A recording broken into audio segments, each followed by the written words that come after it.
ganggu. Ini loh di Facebook itu banyak yang komen, ada yang nge-inbox juga.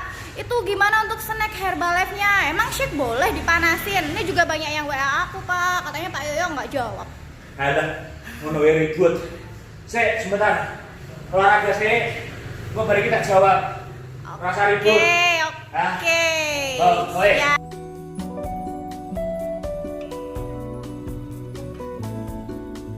Oke, ya selamat pagi teman-teman. Sorry, aku habis olahraga. Nah, harusnya hari ini itu aku pengen istirahat mulut ya, karena kesel ternyata ngomong terus setiap hari.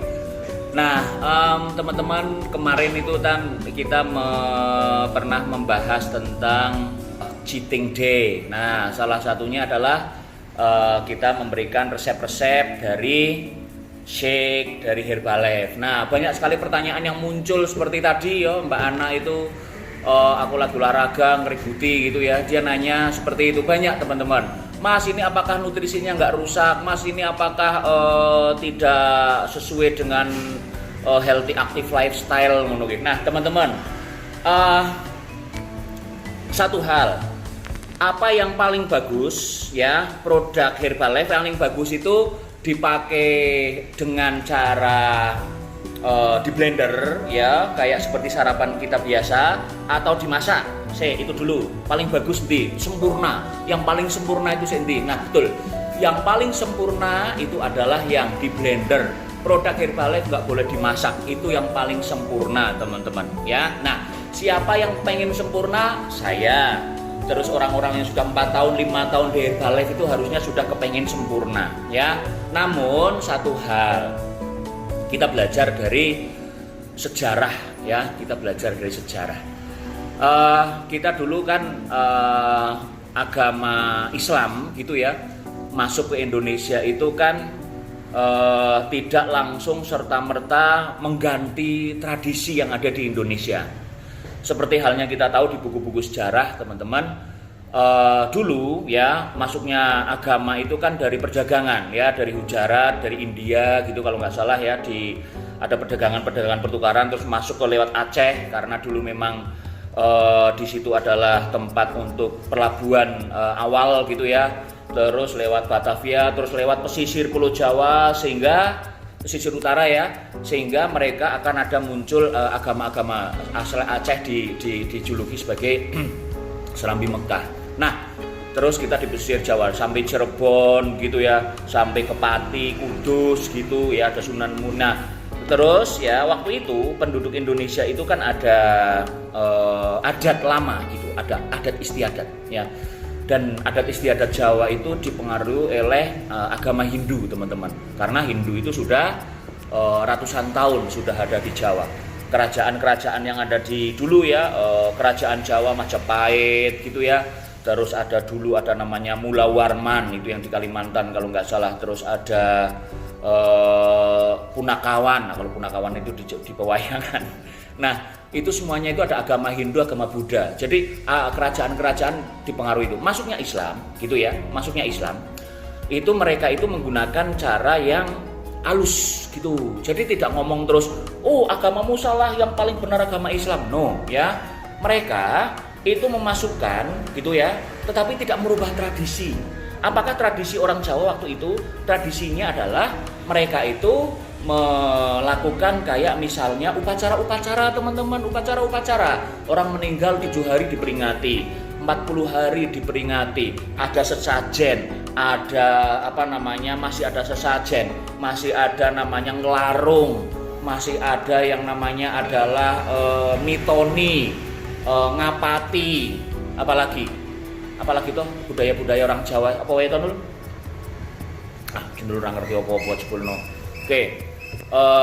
Terus apalagi wahyangan dan sebagainya. Nah, waktu itu Islam itu kan ada masuknya lewat dua ya, ada lewat pedesaan, ada lewat perkotaan ya, yang sama Kiai Haji Ahmad Dahlan waktu itu nggak salah itu di akhirnya ada Muhammadiyah, ada NU, itu adalah masalah penyebarannya. Terus ada satu hal yaitu Wali Songo. Wali Songo itu benar-benar dia itu memasukkan Islam itu tapi secara halus. Jadi ketika dia memasukkan ke sebuah ini dan dia tidak merubah tradisi teman-teman, ya, sehingga mereka itu oke, wayangan oke, sajen oke, tapi ngaji iya gitu ya.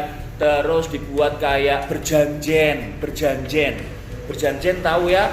Berjanjen itu sebenarnya kita itu menyanyikan kidung untuk menagung-agungkan Nabi Muhammad, berjanjen itu ya. Itu kayak kidung. Nah, daripada kita kidung apa jenenge, kidung Jawa gitu ya, lingsir wengi ngono kuwi, daripada gitu ya, lebih baik ya Rasulullah. Nah, mending seperti itu gitu ya. Jadi sama menyanyikan kidung, nah tapi diganti dengan berjanjen. Apa maksudnya saya menerangkan ini teman-teman? Oke, anggap Islam itu adalah nutrisi, ya. Anggap Islam itu adalah nutrisi, terus anggap budaya orang makan kita, ya, ada ngemil gorengan, ada nasi goreng, ada segala macamnya, ada bikin roti dan sebagainya, itu adalah sudah adat, gitu ya, sudah adat. Nah, kita pengen mengganti itu teman-teman, kita pengen mengganti itu. Paling bagus adalah hilangkan makan roti, ganti dengan sik, itu paling bagus, ya.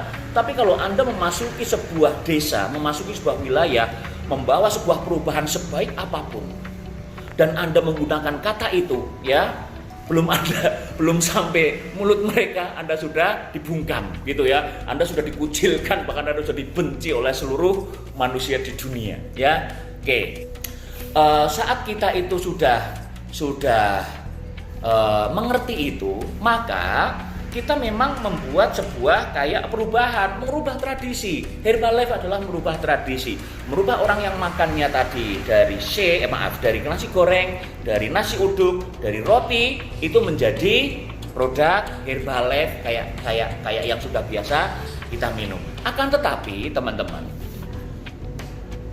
sebuah kewajaran bagi menungsa, kewajaran bagi manusia gitu ya. Manusia itu kan omnivora teman-teman. Itu ditengarai dengan apa? Gigi. Ada gigi seri, ada gigi taring, aku hilang taringnya, ada gigi geraham, ya. Gigi sering untuk menggigit, gigi taring untuk merobek, gigi geraham untuk mengunyah. Maksudnya adalah manusia itu boleh makan apapun. Kalau Anda hanya makan shake saja, minum shake gitu ya, dan tidak menggunakan gigi, yakin nanti akan terjadi evolusi 400 tahun lagi manusia akan lahir tanpa gigi. Kenapa? Karena tidak digunakan giginya, ya. Nah, oleh karenanya kita memang tidak bisa menghilangkan manusianya yang suka ngemil. Jadi ketika Anda memasuki orang untuk mengganti makanan nutrisi gitu ya, yang kepengennya kan budaya ngemilnya hilang. Tapi nggak bisa teman-teman, nggak bisa. Salah satu cara adalah mengganti ngemil. Itu sama saja. Saya tidak ngajari teman-teman, saya tidak ngajari sebuah hal yang jelek, tapi saya belajar di sini teman-teman. Apa sih hal yang dilakukan oleh pemerintah untuk menanggulangi seks bebas? Coba apa kira-kira? Ya, nah, terutama di hari-hari Valentine tanggal 14 Februari atau apa gitu ya, apa yang dilakukan? Yang dilakukan adalah kita masih ada kampanye bahaya seks bebas, tapi di ending kampanyenya biasanya apa? Pakailah kondom gitu. Maksud ya, pakailah kondom. Maksudnya adalah kebutuhan manusia akan seperti itu memang sudah ada di limbik brain teman-teman. Kebutuhan ngemil, kebutuhan dasar, ada namanya basic instinct ya, itu ada di kebutuhan dasar. Sehingga yang kita tahu adalah kalau pengen seperti itu, carilah cara yang aman, gitu intinya gitu. Saya tidak ngajarin itu, tapi saya belajar dari hal-hal yang sudah terjadi. Sama, saya tidak melarang Anda untuk ngemil, saya tidak melarang Anda untuk ngemil, tapi gantilah ngemilnya gitu. Dengan apa? Dengan makanan-makanan yang berbada shake. Kenapa? Karena Anda kalau mau ngemil, yang paling jelas adalah hindari gula gitu ya, hindari garam. Itu dulu saja. Hindari gula, hindari garam, itu dulu saja. Terus tepung. Nah, 3 hal ini sebenarnya ada banyak ya, gula, garam, tepung, minyak gitu ya, termasuk mentega itu minyak trans ya, terus santan mateng gitu ya. Tapi ini dulu saja 3 dulu. Nanti kalau 3 sudah gitu pelan-pelan gitu, tapi 3 dulu, gula, garam sama tepung. Nah, teman-teman, ketika Anda pengen buat roti, maka gulanya gantilah dengan mix fiber ya. Tepungnya gantilah dengan shake ya. Terus apa? Garamnya gantilah dengan keringat. Untuk keringat. Yuk, nggak usah pakai garam, ya, nggak usah pakai garam. Anda mangan sambil ngupil saja itu sudah asin, ya.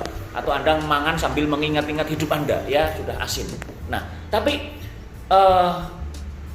apakah nutrisinya rusak? Yes, nutrisinya rusak. Apakah kalorinya tinggi? Yes, karena ada mentega, kalorinya tinggi, gitu ya.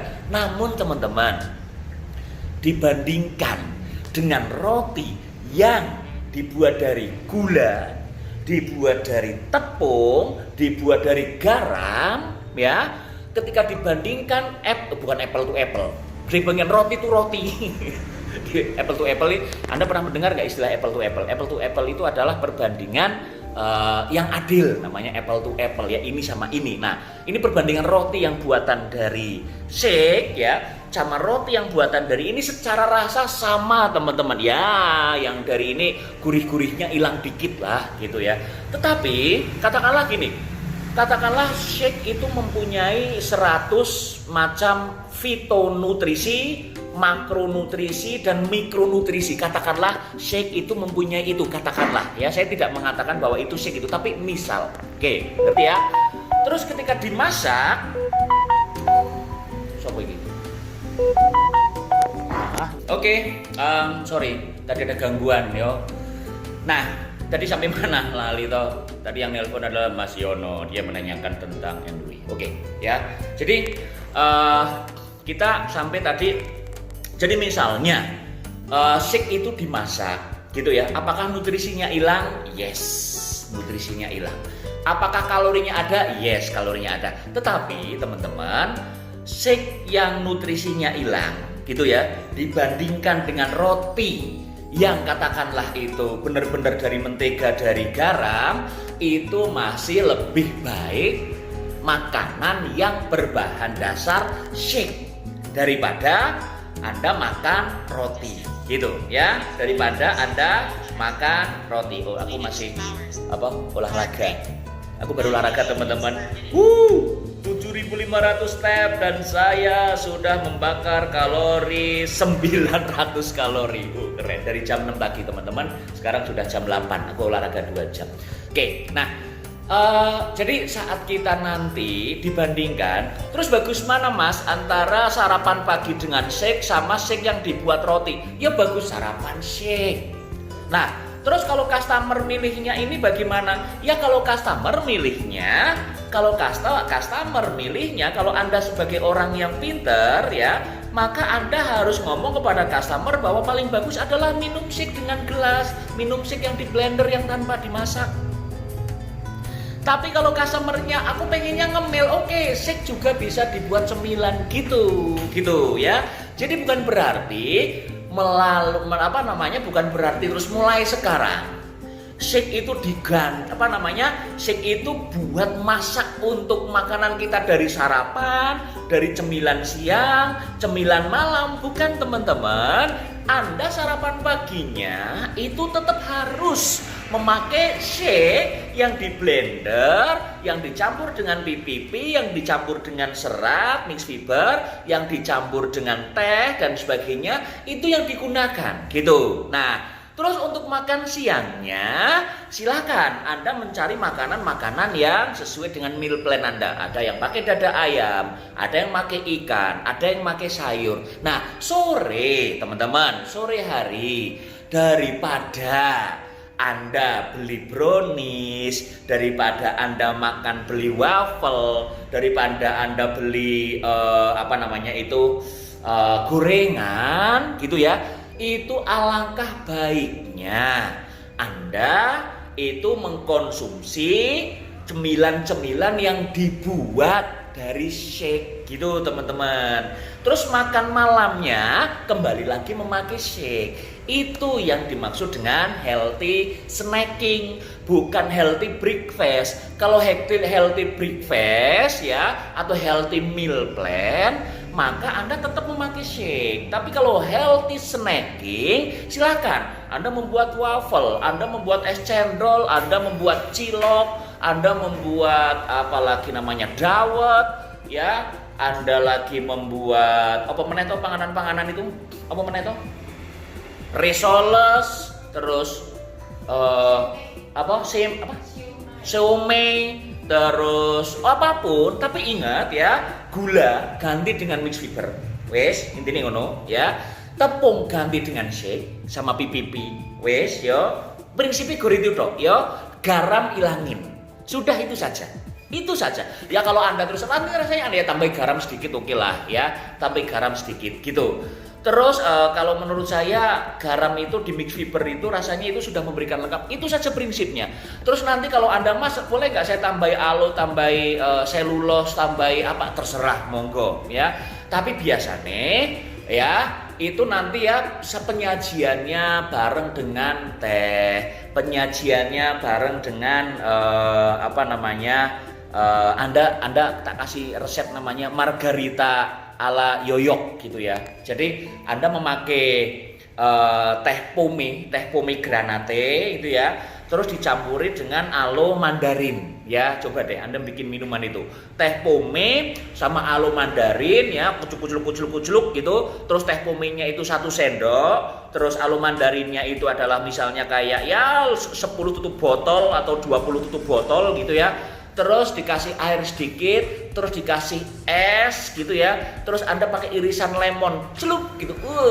Terus dimakan diminum sambil sampingnya itu ada cemilan yang dari shake. Wih, itu keren sekali. Nah, maksud saya healthy snacking adalah seperti itu, teman-teman ya. Jadi semoga ini bisa menjawab apakah ini sehat ya dibandingkan dengan shake yang tidak dimasak itu lebih sehat tidak sehat. Akan tetapi dibandingkan dengan cemilan-cemilan yang bukan dari bahan shake itu tidak sehat gitu, itu lebih sehat gitu ya. Nah makanya kalau Anda itu pinter teman-teman, makanya kalau Anda itu pinter mulai sekarang sarapannya tetap memakai shake gitu ya. Sarapannya tetap memakai shake. Tapi terus untuk cemilannya gantilah dengan makanan-makanan yang berbahan dasar shake. Terus kalau ada orang yang tidak pernah mengkonsumsi shake, saya tidak bisa stop cemilan, saya tidak bisa ini, maka Anda buatlah makanan itu dari shake. Walaupun dia sarapannya makan nasi goreng masih, karena diganti dengan shake dia belum mau, tapi setidaknya dalam 1 hari ya ada unsur Herbalife yang masuk sedikit saja ke orang itu, unsurnya ya. Misalnya saya pengennya teh, tapi saya nggak suka teh manis. Saya suka teh manis, saya sukanya teh manis. Ya sudah, kasihlah energi, dikasih gula. Boleh nggak Pak Doksen? Ada ngomong seperti itu. Ya kalau Anda ngomong kepada saya dan Anda seorang coach, ya nggak boleh. Gulanya yang nggak boleh. Tapi kalau itu dilakukan kepada orang yang belum pernah mengkonsumsi Herbalife sama sekali, itu lebih baik daripada tehnya memakai teh yang bukan Herbalife kayak gitu. Paham yo?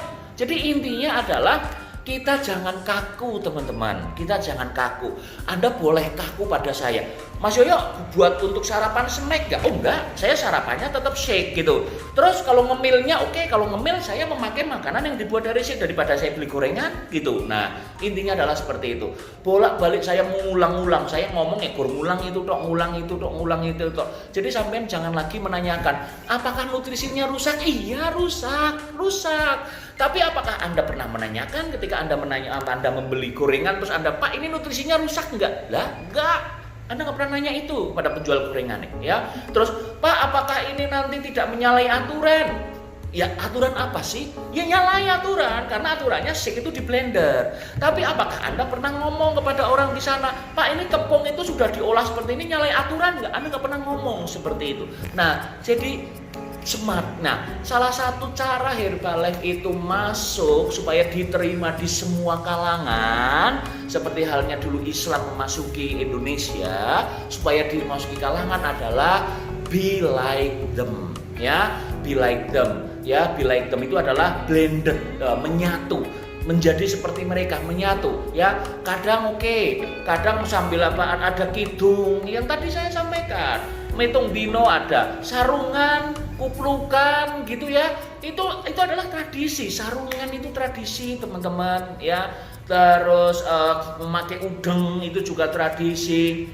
Terus kalau di Indonesia itu masjidnya itu ada ukiran-ukiran Jawa, ada ukiran-ukiran seperti itu karena tradisi. Kalau di Indonesia masjidnya tidak ada ukiran-ukiran Jawa, tidak diterima oleh masyarakat terutama yang tradisinya kuat seperti itu. Jadi be smart, ya, be smart. Kesimpulannya adalah kalau Anda memang fanatik banget dengan Herbalife dan Anda mampu, ya, untuk benar-benar pure murni melakukan Herbalife tanpa healthy snacking, keren banget, ya. Anda sarapannya shake, makan meal plan, sore shake, malam shake, itu keren banget, ya. Tapi kalau Anda kekakuan Anda itu Anda lakukan kepada anggota masyarakat di sana yang belum pernah mengkonsumsi shake sama sekali, Anda tidak pernah akan bisa mendapatkan customer, ya. Jadi rayu dulu pelan-pelan, bonding dulu teman-teman. Nanti kalau dia sudah biasa makan healthy snacking, mulai kamu sarapannya coba dong ganti dengan shake, gitu, pelan-pelan teman-teman, ya. Jadi jangan kaku, ngerti ya? Paham Ra? Paham. Oke, kalau sudah paham, aku akan olahraga lagi teman-teman. Jadi supaya kita sehat, ya. Terima kasih. Dan aku kalau ngomong mikir itu seperti ini teman-teman. Jadi memang aku sudah kebiasaannya kalau aku ngomong serius pasti seperti ini. Oke. Thank you. Saya tutup.